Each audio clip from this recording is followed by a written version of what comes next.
കഴിഞ്ഞ ഞായറാഴ്ച കൊച്ചി രൂപതക്കാർ കുട്ടികളുടെ ദിനം ആഘോഷിച്ചു.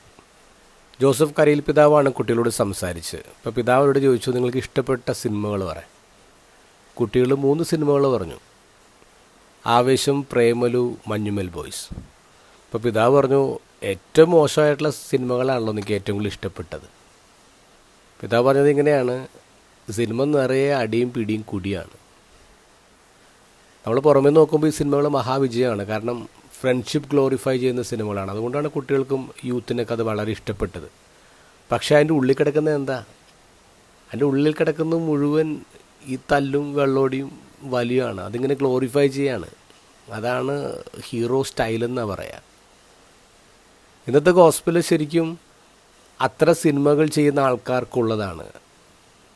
ഈശോ അതുകൊണ്ട് സിനിമാറ്റിക് ഭാഷ തന്നെ ഉപയോഗിക്കുന്നത്. ഈ എളിയവർക്ക് ദുഷ്പ്രേരണ നൽകുന്നതിനേക്കാൾ നല്ലത് നിങ്ങൾ കഴുത്തിൽ തിരികല്ല് കെട്ടിയിട്ട് കടലിൽ എറിയപ്പെടുന്നതാണ്. നിൻ്റെ കണ്ണാണ് പാപം ഏതോ ആണെങ്കിൽ ആ കണ്ണ് ചൂഴ്ന്നെടുത്ത് കളെ, കൈയാണെങ്കിൽ കൈ വെട്ടിക്കളെ, കാലാണെങ്കിൽ കാല് വെട്ടിക്കളെ.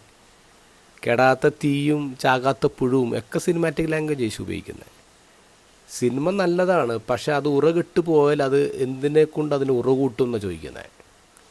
എല്ലാ കലകളും ചേരുന്ന മഹത്തായ ഒരു കലയാണ് സിനിമയെന്ന് പറയുന്നത്. സിനിമയുടെ ഇമ്പാക്റ്റ് വളരെ വലുതാണ്. ആൾക്കാരെ നന്നായി സ്വാധീനിക്കുന്നുണ്ട്.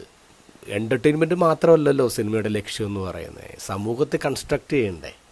സമൂഹത്തെ കൺസ്ട്രക്റ്റ് ചെയ്യുന്നതിന് പകരം സമൂഹത്തെ നശിപ്പിക്കുന്ന സിനിമകളാണെങ്കിലോ? ഈശോ സിനിമാക്കാരോട് പറയുന്നു, എടാ മോനെ ശ്രദ്ധിക്കണം.